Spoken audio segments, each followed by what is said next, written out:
Dios les bendiga. Es un gusto estar nuevamente acá con ustedes.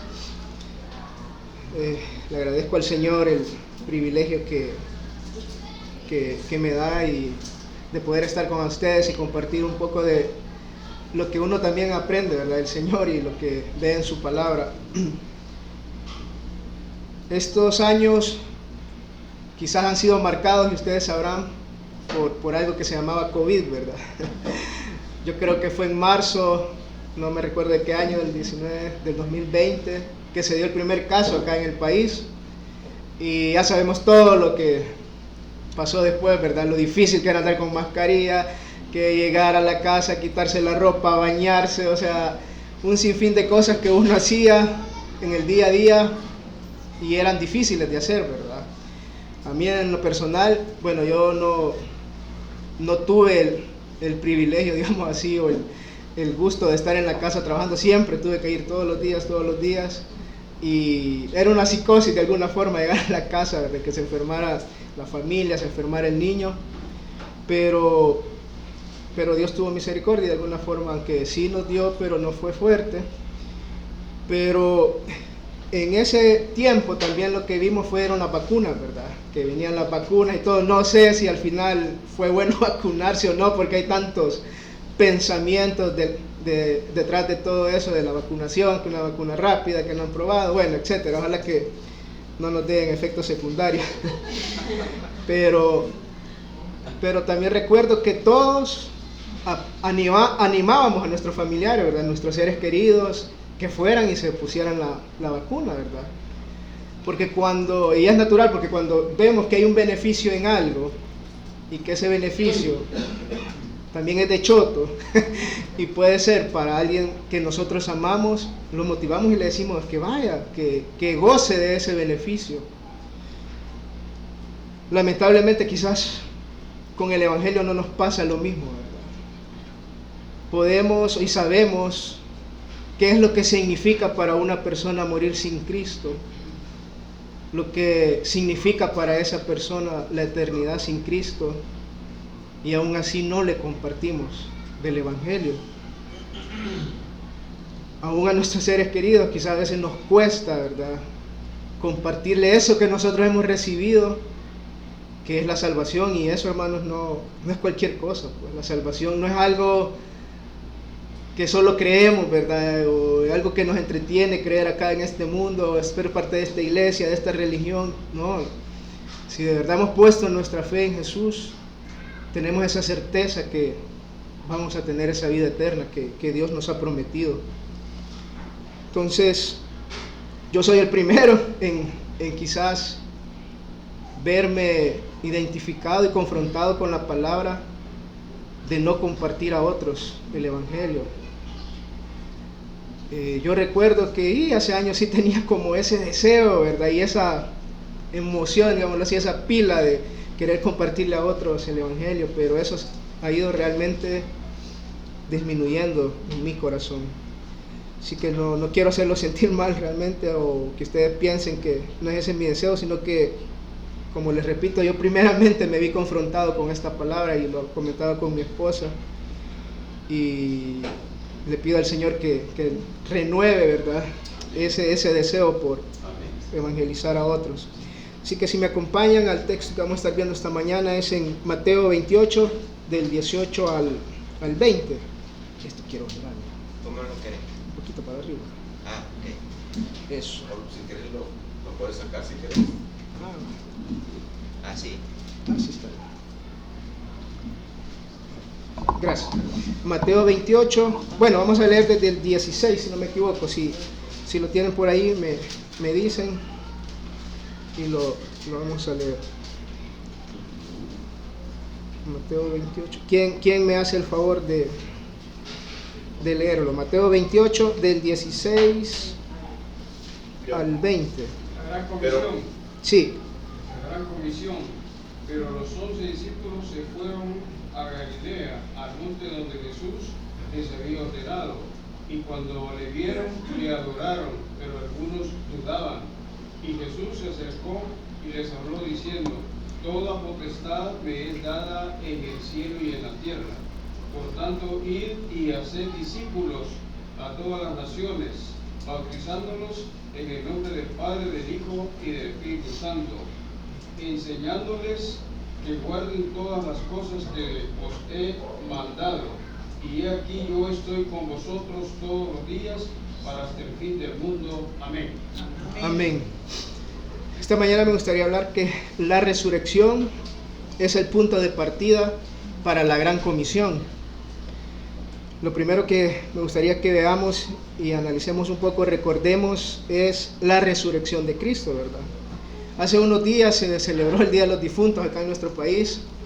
Bueno, nosotros, gracias a Dios, con mi esposa tuvimos la oportunidad de poder ir a la tumba donde están los restos de mi madre, a recordar su memoria, ¿verdad? Lo que ella significó para cada uno de nosotros. Pero al meditar en esta palabra, yo miraba bien importante ese punto de la resurrección. Todo en la vida de Jesús es importante, todo, cada detalle que pasó en la vida de Jesús es importante. Pero yo miraba que en la resurrección se daba algo que vamos a ir desarrollando esta mañana. Pero yo le decía a mi esposa, qué raro ha de ser llegar en el Día de los Difuntos a la tumba de tu familiar y veas que está solo un agujero, ¿verdad? Y que te digan, no, si vimos que se levantó y se fue. Y no solo eso, a que de remate te digan, pero dijo que ya iba a llegar a la casa, que te fueras para allá.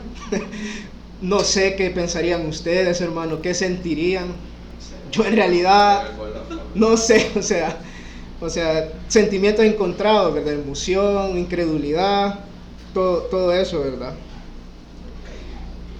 En la Biblia vemos que esto le pasó a los discípulos, ¿verdad? De Cristo. No sé qué habrán pensado ni qué sintieron cuando les llegaron a decir que la tumba estaba vacía, porque Jesús había resucitado. Pero no solo eso, sino que les dijeron que vayan, que allá los estaba esperando Jesús en un lugar en Galilea. Entonces, sin duda, para estos hombres esa noticia les dio una alegría que habían perdido hace 3 días, ¿verdad? Se dice que los seguidores de Cristo estaban muy tristes por la muerte de su maestro, ¿verdad? Habían sido 3 días de luto y probablemente se sentían hasta desmoralizados.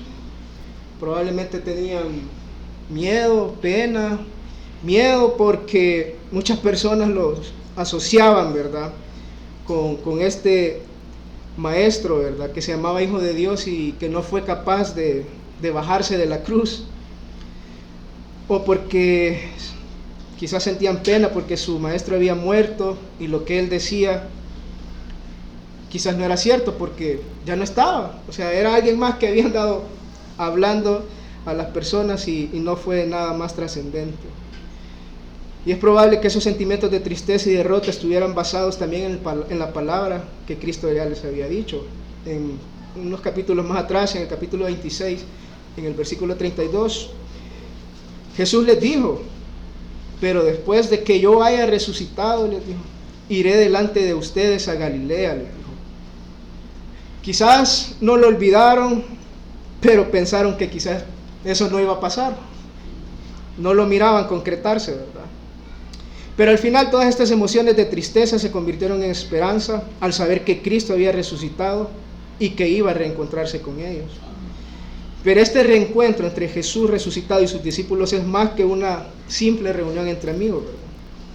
Este hecho es la prueba convincente para ellos y el mundo que Cristo era el Mesías anunciado por Dios. ¿Y por qué era necesario este Mesías? Si me acompañan a Génesis 3, del 6 al 7. Génesis 3, del 6 al 7.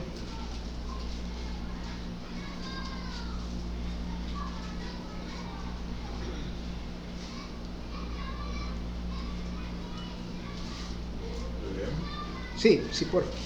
Y vio la mujer que el árbol era bueno para comer, y que era agradable a los ojos, y árbol codiciable para alcanzar la sabiduría. Y tomó su fruto, y comió, y dio también a su marido, el cual comió, así como ella. El 3:15, porfa. Y pondré enemistad entre ti y la mujer, y entre tu simiente y la simiente suya. Esta te irá en la cabeza y tú le herirás en el calcañar. Amén. Entonces recordamos la caída, ¿verdad? Lo que significó, ya hemos mencionado en algunas ocasiones, para la humanidad, ¿verdad? Que Adán y Eva tomaran ese fruto, ¿verdad? El pecado y la muerte entró en las personas y la relación entre Dios y la humanidad se vio afectada por la desobediencia de Adán y Eva. Pero en el 15 que leía hoy, el último es, y hay una promesa que Dios da a la humanidad que iba a enviar a un Salvador, ¿verdad? Que iba a enviar a esa persona que iba a rescatar a la humanidad de esas consecuencias del pecado. Esta promesa, digamos de alguna forma, fue repitiéndola a Dios en diferentes etapas de la humanidad. Por ejemplo, Abraham le dio la promesa de que de él iba a descender el rey, ¿verdad? El cual iba a bendecir a todas las naciones. Luego también esa promesa se ve a la dinastía de David, que lastimosamente algunos de sus hijos, algunas generaciones que descendían de él, dejaron de confiar en Dios o se apartaron de Dios, y Jerusalén entra a un exilio, y en ese exilio surgieron profetas que anunciaban el envío también de ese rey que vendría a salvar. Es decir, la promesa de Dios siempre iba siendo recordada. Y hay muchas profecías acerca de cómo se darían algunos aspectos de la vida de esta persona que Dios había prometido que iba a ser el Salvador del mundo, ¿verdad? Los profetas anunciaron, por ejemplo, que Él se convertiría, que el Salvador del mundo nacería de una mujer virgen, que nacería en Belén, que se sentaría incluso en un burro, que sería crucificado y que sería también resucitado. Hay muchas más, pero solo le he mencionado algunas. Pero algunos de estos aspectos o de esas profecías están en los libros de Miqueas, Zacarías, hay unos salmos mesiánicos también, y en Isaías. Estos libros fueron descritos en diferente tiempo, ¿verdad? Y por diferentes personas. Por ejemplo, el libro de Isaías se escribió en el 700 y 680 de Cristo, y Mateo entre el 60 y 65 de Cristo. Si se fijan, hay una gran diferencia de año, ¿verdad? De tiempo. Entonces, pero todas esas profecías y muchas más se cumplieron a cabalidad en la persona de Cristo. Entonces, en los evangelios de Juan, Mateo, Lucas y Marcos, que son testigos oculares, por así decirlo, de que esto se vio cumplido en Jesús y que se vieron realizadas todas estas profecías en Jesús, nos dan testimonio de que Jesús era el Mesías. Entonces, lo que más quisiera resaltar esta mañana por el tema es la resurrección, ¿verdad? Por el texto también que estamos viendo que menciona ese hecho que después de que Jesús resucitó fue y se reunió con sus discípulos para afirmarle, ¿verdad?, que Él era el Salvador prometido. Así que el glorioso plan de redención se había ejecutado a la perfección, todas las piezas encajaron para que Jesucristo, el Salvador, triunfara para siempre sobre la muerte y el pecado. Así que, hermanos, la resurrección de Cristo y muchas profecías cumplidas en su vida dan ese testimonio, ¿verdad?, de que Jesús, ese Jesús que se reunió con sus discípulos, era el Salvador del mundo, el que Dios había prometido. Que esta mañana no podamos dudar de eso, ¿verdad? Estos son hechos históricos, ¿verdad? No son historias. Esto sucedió, que Dios nos conceda verlo de esa forma. Y es así como Jesús se convierte en el único mediador entre Dios y los hombres. Si vamos a 1 de Timoteo 2:5. 1 de Timoteo 2:5.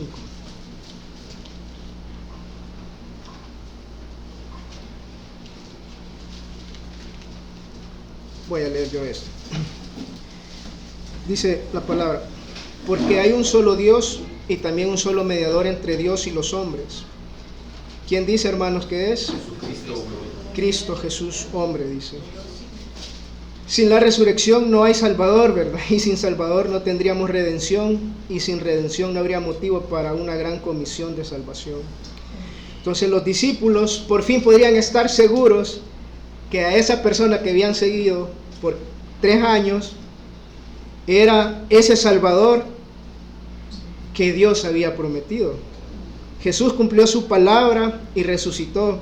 Dios había cumplido la promesa, ¿verdad?, de enviar a este Salvador. Entonces yo quería preguntarles si ustedes reconocen, hermanos, a ese Jesús como el enviado de Dios, si es para sus vidas ese Mesías, ¿verdad?, a quien debemos poner nuestra fe. Les dejo esas interrogantes nada más. De ahí quiero que veamos que también la resurrección de Cristo le dio toda autoridad. En nuestro texto Dios dice, ¿verdad?, que se les acerca y les dice, este Jesús resucitado les dice: toda autoridad me ha sido dada en el cielo y en la tierra, les dice. No sé, ustedes saben, por ejemplo, las personas que estudian ciencias jurídicas, ellos se gradúan pero no son abogados al salir, ¿verdad? Ellos son profesionales en ciencias jurídicas, pero no son abogados, no pueden ejercer.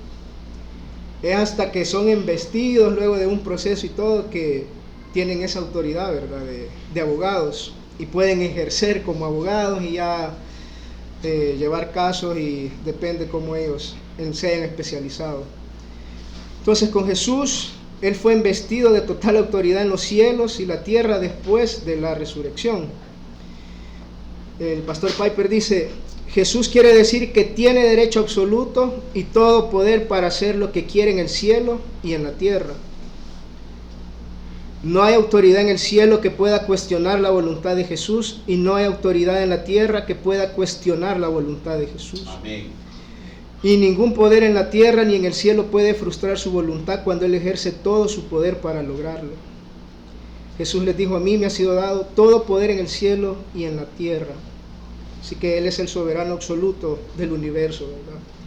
Entonces, no es que Jesús no haya tenido autoridad antes, ¿verdad?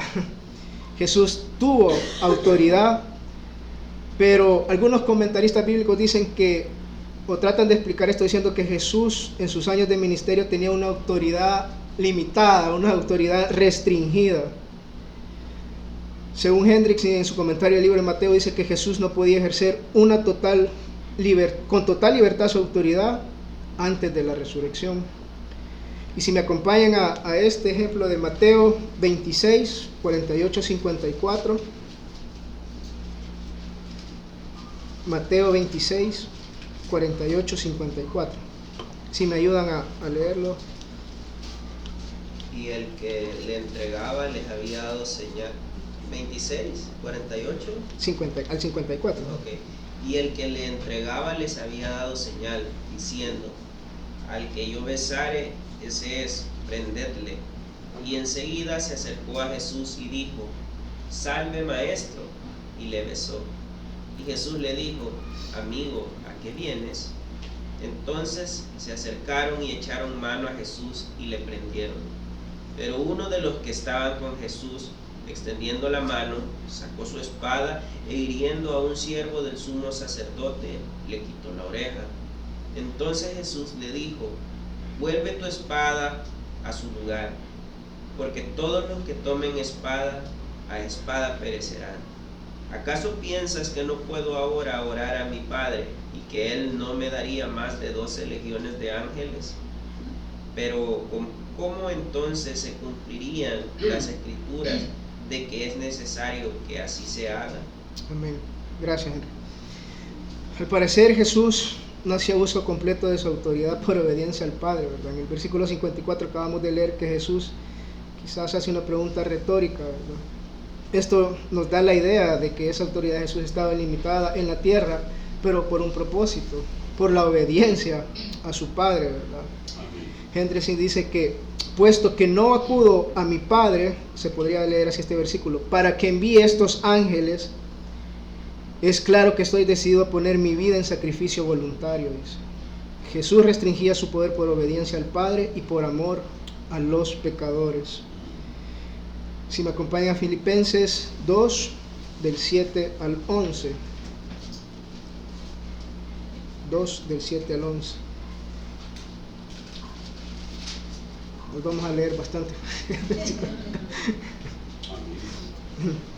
Si alguien también me ayuda. Filipenses 2, del 7 al 11. Sino que se despojó a sí mismo, tomando forma de siervo, hecho semejante a los hombres, y estando en la condición de hombre, se humilló a sí mismo, haciéndose obediente hasta la muerte y muerte de cruz. Por lo cual Dios también le exaltó hasta lo sumo y le dio un nombre que es sobre todo nombre, para que en el nombre de Jesús se doble toda rodilla de los que están en los cielos y en la tierra y debajo de la tierra, y toda lengua confiese que Jesucristo es el Señor, para gloria de Dios Padre. Amén. Gracias, Señor. Cristo no se aferró a su puesto en la eternidad, el cual era de autoridad, porque obedeció al Padre y se hizo uno de nosotros para morir en una cruz por nuestros pecados. Y eso incluía que debía restringir su autoridad acá en la tierra, por lo menos hasta después de su resurrección. Ahora nuestro Señor Jesucristo, digno de que toda rodilla se doble ante Él, tiene autoridad sobre los cielos y la tierra. Hoy su autoridad puede ser vista de una forma sin restricción, ¿verdad? Entonces, reconocemos nosotros, hermanos, el señorío de Dios en este mundo. Reconocemos la autoridad de Dios en nuestras vidas. Lo otro que me gustaría compartir es sobre que la resurrección de Cristo le da toda autoridad para enviarnos. Si volvemos a nuestro texto en Mateo 28, 18 al 20.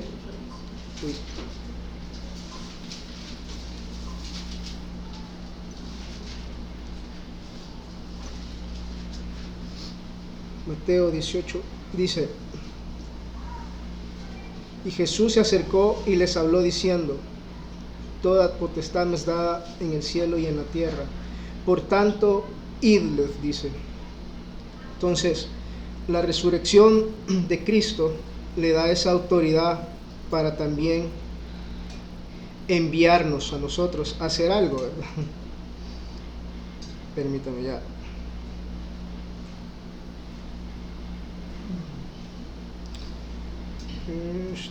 Ok. Entonces, Jesús tuvo toda autoridad en el cielo y en la tierra, y es con esa autoridad que nos dice a nosotros también que vayamos. En el ambiente militar se dice que las órdenes se cumplen y no se discuten, ¿verdad? Cuando a alguien le dicen algo ahí, lo tiene que hacer, aunque sea algo mínimo, que se ir a comprar la gaseosa a un general o coronel, no sé, pero tiene que cumplirla, ¿verdad? Los de mayor rango tienen esa autoridad de delegar a alguien de menor rango y hacen uso de esa autoridad, ¿verdad? Entonces, pero Jesús no practica este tipo de autoridad. Aún teniendo toda autoridad en los cielos y en la tierra, no va a mandar a alguien a hacer algo por el simple hecho de hacer sentir que Él tiene esa capacidad por ejercer esa orden, ¿verdad? O ese mandato. Nuestro Salvador no practica el abuso de autoridad. Este mandato de ir tiene repercusiones más grandes que mostrar a un Dios que puede dar órdenes. El objetivo de darnos esta misión tiene como propósito, hermanos, llevar el mensaje de salvación a toda la humanidad. Con esto no quiero decir que estas palabras de Jesús que dice id no sean un mandato, porque realmente lo son. Para la iglesia ese es un mandato, pero este mandato no es arbitrario como podría ser el de un jefe con sus empleados, ¿verdad? Dios tiene en mente el mayor beneficio para la humanidad, lo cual es la salvación.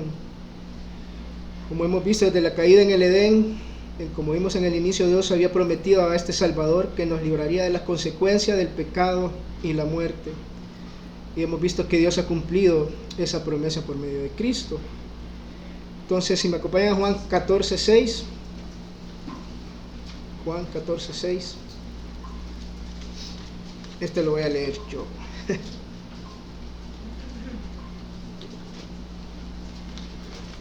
Juan 14:6 dice: Jesús le dijo: yo soy el camino, la verdad y la vida.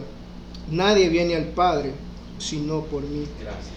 Entonces Dios nos manda a ir para que las personas conozcan ese camino esa verdad y así obtener la vida. Pero ¿por qué Jesús mandaría a sus discípulos, digamos? ¿Por qué nos manda a nosotros también a evangelizar? Yo veo a mi hijo que ahí lo ven chiquito y todo, pero tiene algo de fuerza, ¿verdad? Y cuando llegamos del súper y todo, él a veces nos ayuda con las bolsas. Yo pudiera quizás decirle que no, pero yo dejo que él haga eso, porque es bueno, también le fomenta muchas cosas, pero yo tengo la capacidad de hacerlo por mis propios medios, pero dejo que él participe, ¿verdad?, de esa acción. Entonces, creo que estamos claros, ¿verdad?, que Dios no necesita ningún tipo de ayuda, ¿verdad? Él no necesita que alguien le ayude a hacer algo, por mínimo que sea. Él lo puede hacer todo. Él tiene la capacidad, la autoridad, el poder para hacer como su soberanía, voluntad lo diga.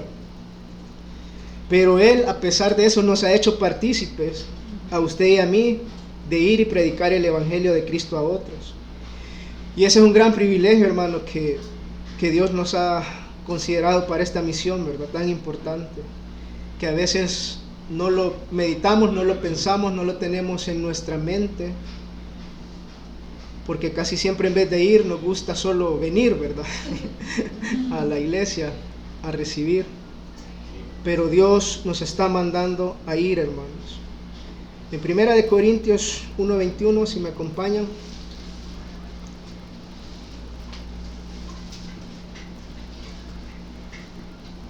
Dios entonces 1 Corintios 1:21 nos hace partícipes de este privilegio, ¿verdad?, de ir y compartir a otros lo que Jesús ha hecho. 1 Corintios 1:21 dice: pues ya que en la sabiduría de Dios el mundo no conoció a Dios por medio de su propia sabiduría, agradó a Dios mediante la necedad de la predicación salvar a los que creen, dice. Entonces, esa es la forma que las personas van a conocer a Cristo, ¿verdad?, a través de la predicación del Evangelio. Y eso es lo que Dios quiere que nosotros hagamos, que vayamos y prediquemos a otros ese Evangelio. Y Dios, como les digo, nos está haciendo partícipes de esto, ¿verdad? Y yo veo en la Biblia que Dios siempre ha involucrado a su humanidad que Él creó en diferentes actividades. Por ejemplo, en el jardín del Edén podemos ver que puso a Adán a cuidar el huerto, a trabajarlo, a nombrar los animales. El día de ayer en una reunión con los jóvenes mirábamos que Dios también ocupa a su Espíritu Santo y a nosotros para que tomemos ciertas decisiones para alejarnos del pecado. Pero también vemos acá a Jesús involucrándonos en esta gran misión de ir y predicarles a otros el Evangelio. Dios pudiera sin problema alguno alcanzar por sus propios medios a los 7.900 millones de personas que existen en el mundo, pero ha querido hacernos partícipes de esta misión. La pregunta es, hermanos, si estamos listos para acatar este mandamiento. ¿Estamos listos para ir a compartirles a otro lo que Dios nos ha dado a nosotros también? Porque también hemos recibido a Cristo. Nosotros estamos acá esta mañana porque alguien también nos habló el Evangelio. Sí. Si no, no estuviéramos acá. Pero entonces hoy Dios quiere que cada uno de nosotros también vayamos y compartamos eso que hemos recibido, las buenas nuevas. Entonces, lastimosamente la gran comisión se ha convertido en la gran omisión, ¿verdad? Muchos ya no quieren ir, pero Dios nos ha llamado a esto. La pregunta es, hermanos, ¿qué vamos a hacer? ¿Vamos a obedecer a nuestro Dios o vamos a ignorar esta parte de la Biblia?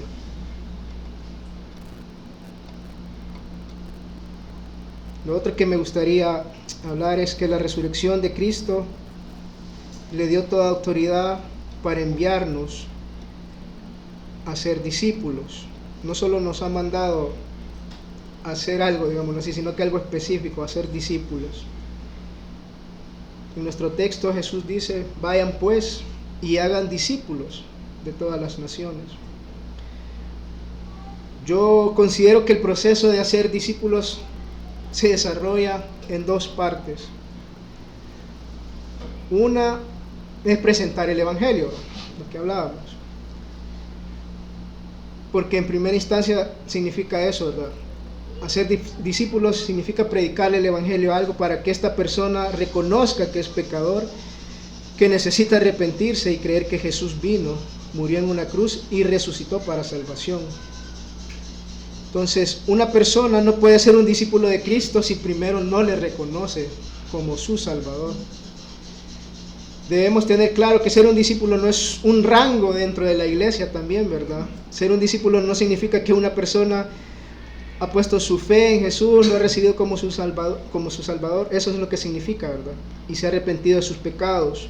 Que muchas veces algunos dicen, yo no soy discípulo, yo soy un creyente, nada más que llego ahí, todavía no he llegado a ese nivel.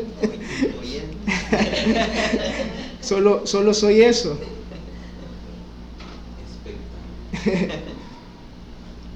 Si me acompañan en Juan 8:31, si alguien me lo lee, Juan 8:31.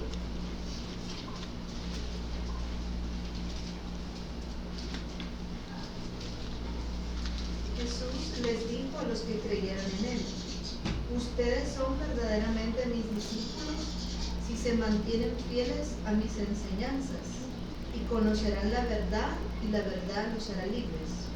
Amén. Entonces Jesús les decía, ¿verdad? Ustedes son mis verdaderos discípulos, ustedes que permanecen en mi palabra. Pastor Piper dice, un verdadero discípulo significa un verdadero creyente, o un verdadero cristiano, un verdadero seguidor. Un discípulo significa ser alguien a quien Dios le ha perdonado sus pecados. Si usted esta mañana está acá y ha puesto su fe en Cristo como su Salvador y se ha arrepentido de sus pecados, usted es un discípulo. No necesita llegar a ese rango, ¿verdad? Usted ya es un discípulo. Amén. Y Jesús envía a sus discípulos, personas imperfectas, pero que han puesto su fe en el Mesías enviado por Dios, a ser discípulos.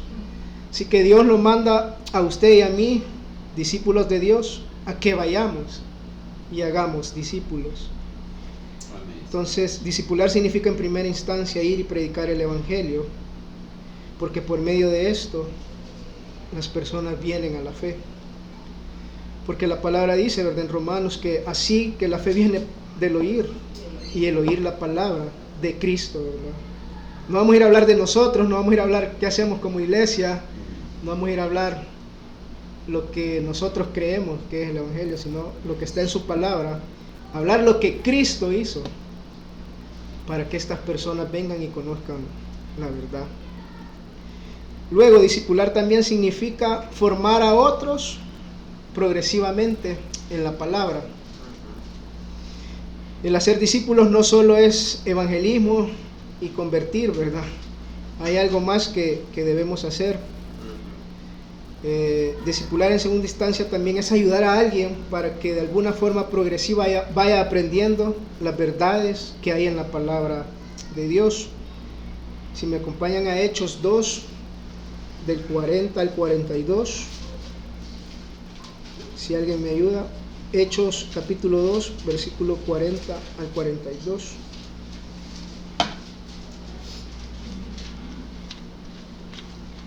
Y con otras muchas palabras testificaba y les exhortaba, diciendo: sed salvos de esta perversa generación.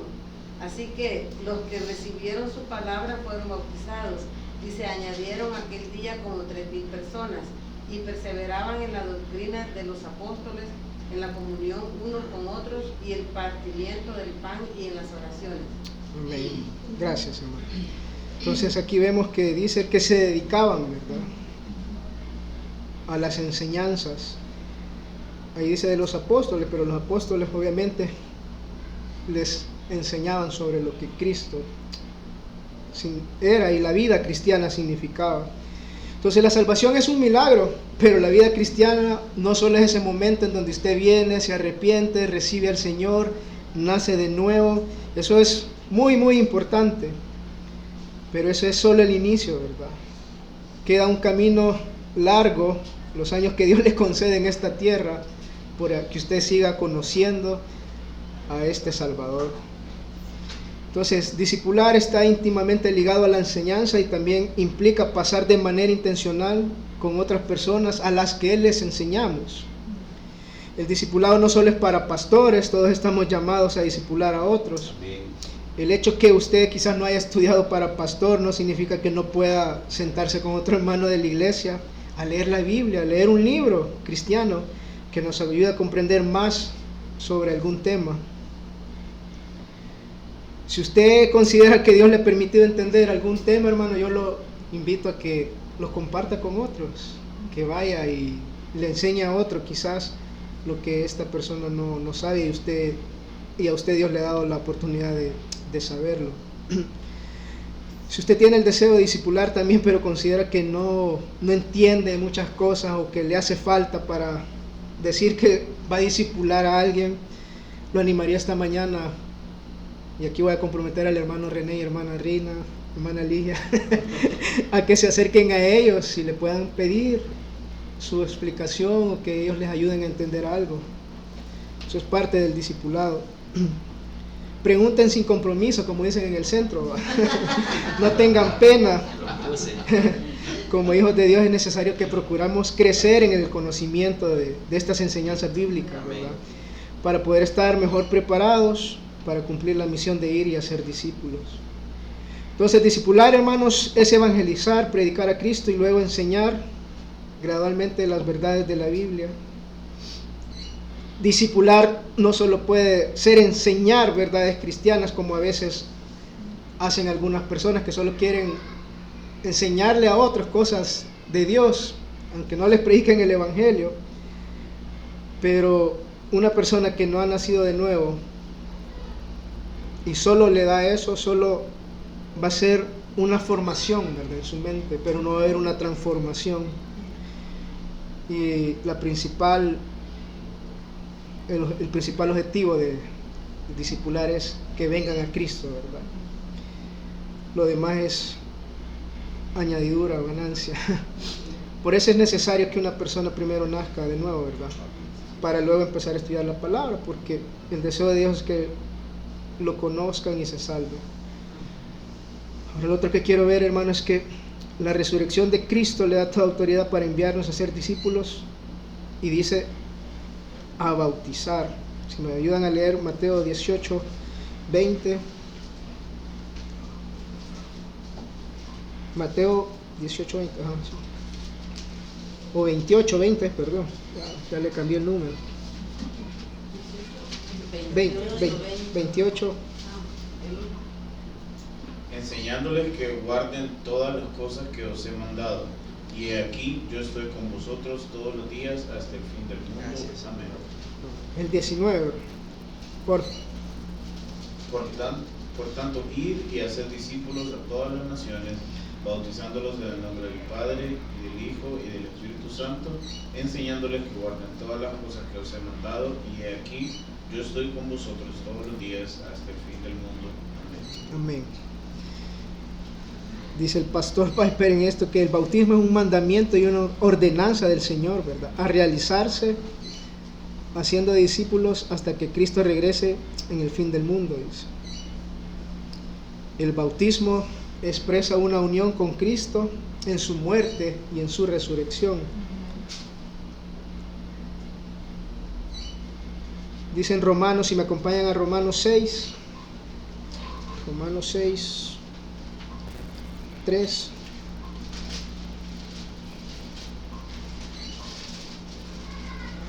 Romanos 6.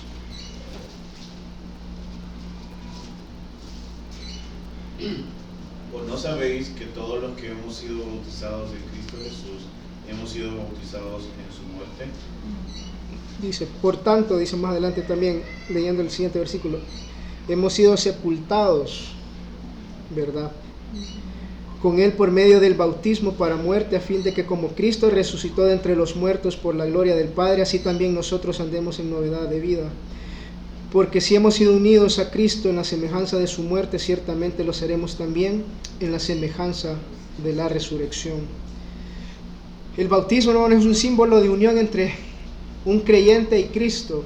No es que el bautismo salve a la persona, ¿verdad?, porque eso lo hace Cristo, pero el bautismo representa lo que sucede espiritualmente cuando recibimos a Cristo en nuestras vidas. Es decir, nuestro viejo hombre, incredulidad, rebelión e idolatría mueren y surge un nuevo hombre y una nueva fe y una nueva sumisión y comenzamos a atesorar a Cristo. Eso es lo que representa cuando usted está siendo sumergido en el agua y cuando sale. Y eso es lo que le confesamos al mundo, ¿verdad? Y a los cielos cuando nos han bautizado. No sé si ya se han bautizado, pero si no, les animo. Como vemos, el bautismo es importante y es por eso que Dios nos ha mandado a que como discípulos bauticemos a los que se van uniendo en la fe. Quizás usted considere que esto, no, yo no, ¿cómo voy a bautizar a alguien, verdad? Pero creo que deberíamos de estar preparados, como dicen, para toda buena obra, No les vaya a pasar como Felipe, si me acompañan a ver en Hechos 8, de 34 al 7, que él andaba haciendo su misión de ir y evangelizar a otros, ¿verdad? Y Dios le concedió ir donde una persona que iba leyendo la palabra, Hechos 8, del 34 al 37. Le estoy poniendo como el contexto un poco más, que esta persona iba leyendo Isaías, lo que decíamos. Pero ya en el 34-37 de Hechos 8 dice, el eunuco le dijo, le ruego a Felipe, le estaba diciendo, que me diga de quién dice esto el profeta, dice, de sí mismo o de algún otro. Entonces Felipe, comenzando con este pasaje de la Escritura, le anunció el Evangelio de Jesús. Yendo por el camino llegaron a un lugar donde había agua, y el eunuco dijo, ahí hay agua, ¿qué impide que yo sea bautizado? Y Felipe le dijo, si usted cree con todo su corazón, puede, le dice. Creo que Jesucristo es el Hijo de Dios, le respondió, y lo bautizó. Entonces, hay que estar listo, por si alguien que se convierte al Señor y ve un charco ahí que quiere bautizar en una cárcava del centro, ahí lo bautizamos. Entonces, no sé si ustedes se animarían a bautizar a alguien o no, pero es entendible, ¿verdad? Si no nos sentimos con esa disposición de hacerlo, pero si sabemos que hay alguien que se quiera bautizar, pudiéramos avisarle acá al pastor, ¿verdad? Para que lo lleve ahí al lago de Apula a darle su al cementerio, para que deje ahí el cadáver, como dicen, ¿verdad?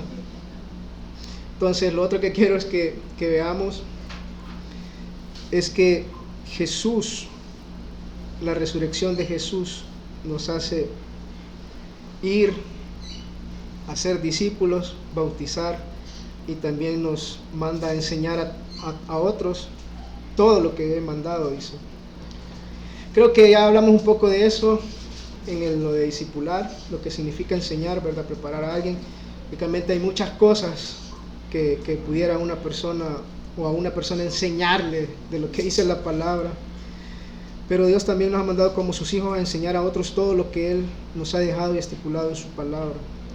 Entonces, lo que sabemos, como les decía, puede ser poco o mucho, pero estamos llamados a enseñarles a otros, sobre todo a los nuevos en la fe, las cosas relacionadas a nuestro Señor. Entonces, las personas, luego de venir a ser parte de la iglesia de Cristo por la fe puesta en Jesús, deben también ser enseñados, ¿verdad?, en muchísimas cosas más.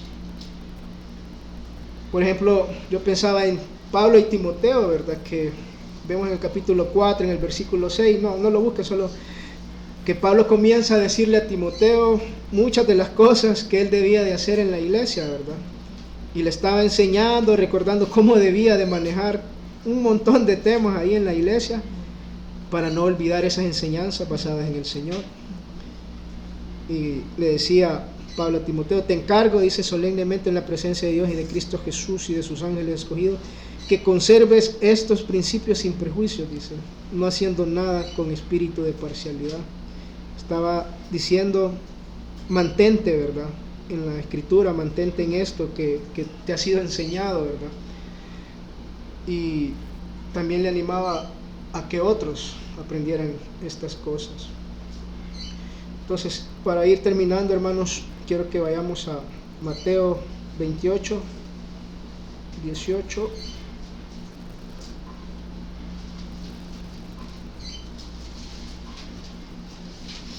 Mateo 28, 18. Del 18 al 20.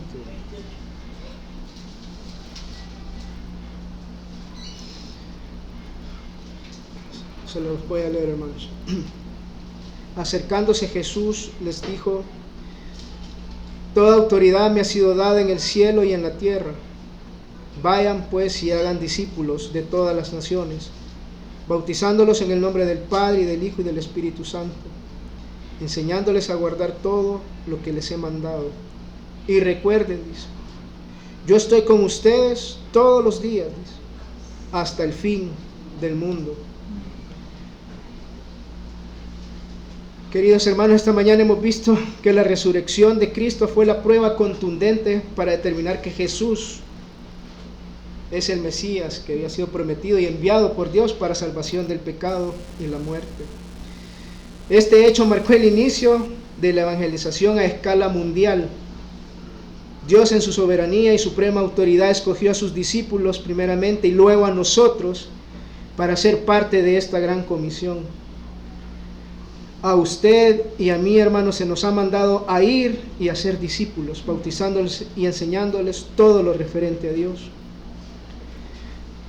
Dios ha decidido que su reino se extienda en el mundo de esta forma, y como sus hijos no podemos ignorar la orden que Dios nos ha dado. Pero este último versículo nos recuerda que no estamos solos, que Dios nos dice en su palabra que estará todos los días. Gracias. Hasta que Él regrese por segunda Amén. vez. Gracias. Dios nos ha dejado su Espíritu Santo para tener la fortaleza necesaria para evangelizar. Y vemos como ejemplo lo que ocurrió en el libro de Hechos. A este Jesús, decía Pedro, resucitó Dios, de lo cual todos nosotros somos testigos. Así que, exaltado a la diestra de Dios y habiendo recibido del Padre la promesa del Espíritu, ha derramado en estos que ustedes ven y oyen. Dios nos ha mandado a predicar el Evangelio de Cristo, y con nosotros va a esta misión el Espíritu Santo. Dios quiere, hermanos, que todas las personas del mundo puedan escuchar las buenas nuevas de salvación. La pregunta es que si estamos dispuestos, ¿verdad?, a ir y a ser discípulos. ¿Cómo vamos a responder al llamado de Dios a evangelizar? Dios pueda ayudarnos y poder ir y hablar de Cristo a nuestra familia, a nuestros amigos, a nuestros compañeros de trabajo o la universidad. Que podamos incluso hablarle a aquellos que no conocemos. Probablemente cuando vamos en el bus o cuando estamos en algún trámite y hay larga fila, ¿verdad?, que a veces pone la gente a conversar con uno puede empezar a entablar una comunicación con ellos para evangelizarlos y presentarles el mensaje de salvación. Si gustan, oramos, hermanos. Padre, gracias, Señor, por